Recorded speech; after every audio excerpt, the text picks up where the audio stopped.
listeners. Welcome to the first installment of Spooky Stories with Dated. You may know me as the producer of many uplifting, lovely, lo-fi hip-hop beats, and sometimes some not-so-lovely, not-so-upbeat hip-hop music. Tonight, we're not going to be making music or talking about anything like that. We're going to be telling scary stories, and going forward, we will be telling many more scary stories. So, pour yourself a glass of wine, turn on your fireplace, if you have a fireplace, find somewhere comfortable to sit down, and we're going to get right into it. The following story is completely true. Maybe. I don't know. I don't know who wrote it or where it came from. It just sort of found me. So anyways, here it is. I apologize if this story seems lackluster, as it has no elaborate backstory or interesting cast of characters. What I am about to tell you has genuinely happened to me, and very recently. I am hoping to find a logical explanation for something that I currently think may not have one. I used to live in a small town, the sort where a trip to the mall was an hour drive to the city, and a big event. It was a great place to live when I was young and still in elementary school. But once I had entered into high school in the city, it became impractical. My parents listed the house, it quickly sold, and we moved into the city. The town we were leaving was the sort that you just don't even think to visit once you leave. When you leave a house like that, in a town like that, you never expect it to enter your life again. You can imagine my surprise when my childhood friend, Alex, purchased the place nearly 20 years later. I had kept in touch with Alex loosely via comments and messages online here and there, so it wasn't unusual of him to invite me back to my old town for a visit once the home came into his ownership. Excited to see my old friend again, and amazed by the luck of him buying the old house, I jumped on the chance to spend some time back in that place. The town hadn't changed, and the house hadn't changed, and much to my surprise, Alex hadn't really changed either. It was as if that town and everything in it stood frozen in time. It was a great feeling to be in such a familiar place. My plan was to spend a weekend there, a plan that I was not to adhere to in the end. We spent the day catching up and looking at his old video games and comic books, an interest we both still shared. The day flew by, and soon it was night. The night was bizarre, at first for much different reasons than it would later be. I was sleeping in my old childhood bedroom, which was now a spare room. For whatever reason, the various owners over the years had never changed anything in it, and the walls still sported the old camouflage pattern that my father had painted for me.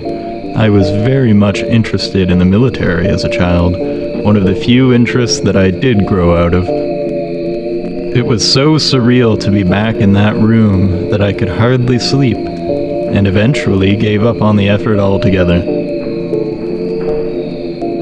I decided to head downstairs for a drink of water. The house had large windows in nearly every room, such that turning on a light wasn't necessary for traversing the old house at night. I got my drink of water in nearly the same fashion as I always had as a child, even being careful not to make a sound so as not to wake up my sleeping parents, who of course were now more than an hour away. It was a relief that the glasses were in a different cupboard than they used to be. I think too many details left coincidentally unchanged would have been unsettling. With my task complete, and without really realizing it, I took to wandering through the house, lost in memory. After passing through a few rooms and reminiscing, I found myself at the start of the hallway that led back to the stairs, which in turn led back up to my room. I'm not sure why I stopped at the end of that hallway, but thinking back on it, I am not sure if it would have been better or worse for me to have quickly gone down it and back up to my room. While staring at the wallpaper, remembering something from long ago, a sudden sound caught me off guard. The sound was like a combination of a shrieking cat and a draining bathtub. It was loud and real, and by real, I mean that it echoed and had a noticeable point of origin, not things that you notice in a dream or delusion. The sound terrified me, as it was not a sound that should have been there, and its proximity to me felt threatening and dangerous. I froze completely and tried to make sense of it. It was like when someone walks up from behind you and yells in your ear. It takes you a moment to process what just happened and where it came from. There was no other sound to indicate that there was anything there, or that there had been before. Alex had no pets to suspect, and was not the type to play pranks.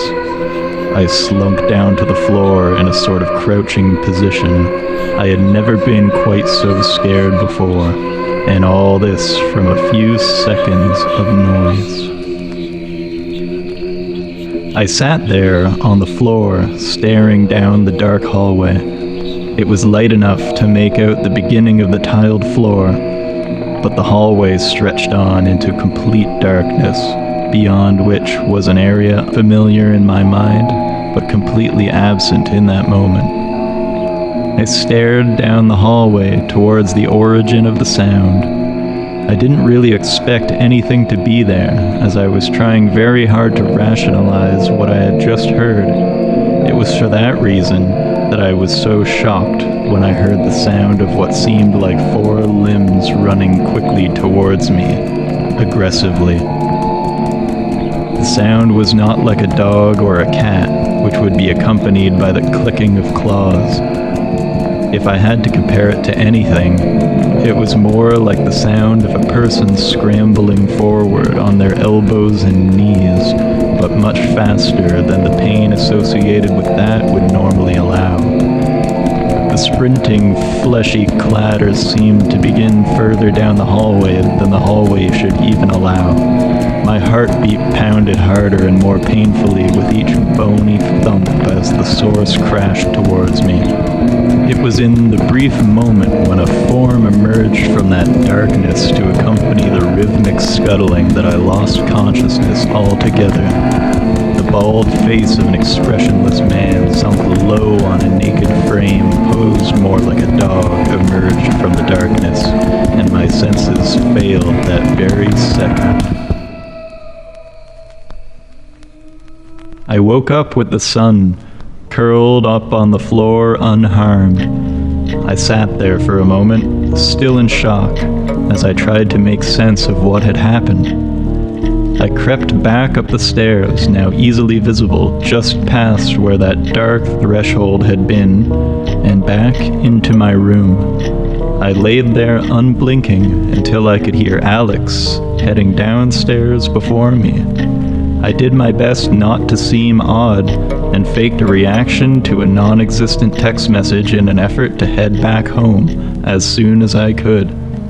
I would not spend another night in that place. It has always been a bizarre and discomforting thing to stay in a childhood home once it has found new ownership. However, in this case, I believe Alex may not be the new owner of this house at all. Wow, that's been a fantastic story. Real or false? Who knows? Thank you for joining me tonight, and I look forward to the next time we get to spend time like this together again. Good night.